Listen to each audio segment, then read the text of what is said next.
बिस्मिल्लाहिर्रहमानिर्रहीम सल्लल्लाहु अला नबिय्यिल उम्मी व आलिहि सल्लल्लाहु अलैहि वसल्लम स्वलातु व सलामुन अलैका या सय्यदी या रसूल अल्लाह। शाअबानुल मुअज़्ज़म की 15वीं रात यानी शब बराअत, ये जहन्नम के अजाब से छुटकारा पाने की रात है। इस रात में अल्लाह पाक अपनी ख़ास रहमतें और बरकतें नाज़िल फरमाता है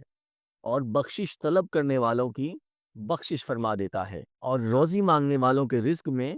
इजाफ़ा फरमा देता है और मुसीबत ज़दों की मुसीबतें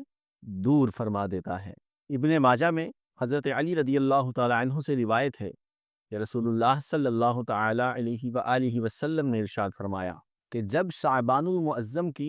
15वीं रात आए यानी शब बरात आए तो उसमें क़याम करो यानी अल्लाह की इबादत करो, दिन में रोज़ा रखो कि बेशक अल्लाह पाक इस रात सूरज गुरूब होते ही आसमानी दुनिया पर नुज़ूल रहमत फरमाता है और इरशाद फरमाता है कोई बख्शिश मांगने वाला कि मैं उसे बख्श दूं,